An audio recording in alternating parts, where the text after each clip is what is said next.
सद्गुरू श्री ब्रह्मचैतन्य महाराज गोंदवलेकर यांचं प्रवचन 7 मे. देहबुद्धीचा त्याग करावा. मानाला कारण अभिमान होय. मी मोठा असे मनाने घेतले म्हणजे मानाची गरज लागते. हा अभिमानच भगवंताच्या आणि आपल्यामध्ये आड येतो. हा अभिमान घालवायला गुरु आज्ञेत राहणे, त्यांना शरण जाणे आणि त्यांनी सांगितलेली साधने करणे हे उपाय आहेत. पण ही साधने निरभिमान झाली पाहिजेत. हा अभिमान फार सूक्ष्म असतो. मी गुरु आज्ञेत राहतो, त्यांनी सांगितलेली साधने करतो, आता माझा अभिमान गेला, हे म्हणणे सुद्धा अभिमानाचेच बोलणे होय. खरे पाहता अभिमान बाळगण्यासारखे आपल्याजवळ आहे तरी काय? शक्ती की पैसा की कीर्ती? जगात आपल्यापेक्षा कितीतरी लोक मोठे आहेत, पण मौज अशी की भिक्षा मागणाऱ्याला सुद्धा मोठा अभिमान असतो. मी अमक्याच्या इथे भिक्षेला गेलो होतो, त्याने मला हट म्हटले, तेव्हापासून त्याचा उंबरठा नाही चढलो मी, असे तो म्हणतो. तेव्हा हा अभिमान आणि अपमान ही काय चीज आहे याचा शोध आपण घ्यायला पाहिजे.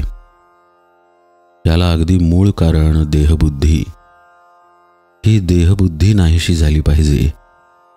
एखाद्या झाडाला खत घालीत गेले तर ते मरेल कसे?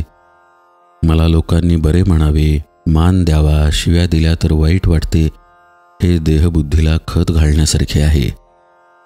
चांगले वाईट, मान अपमान सर्व देवाला अर्पण करावे.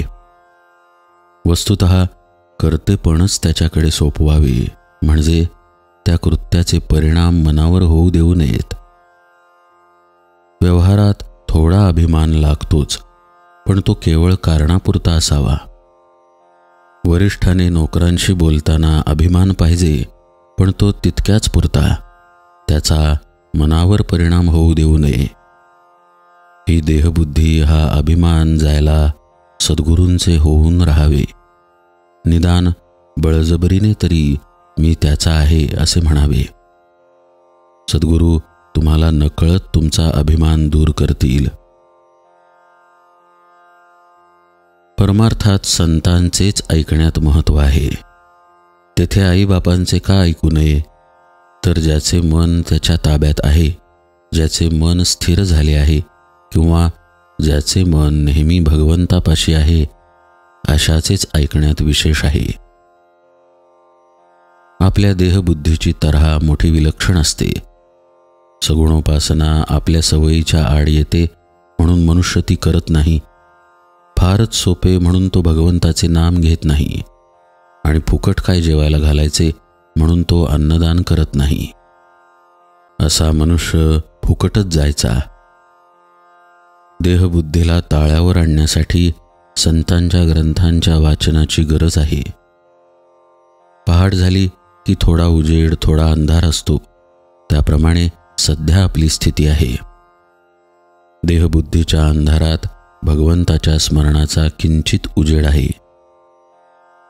हा देहबुद्धीचा अंधार जाऊन पूर्ण प्रकाश दिसायला भगवंताच्या अनुसंधानासारखा दुसरा कोणता उपाय असणार?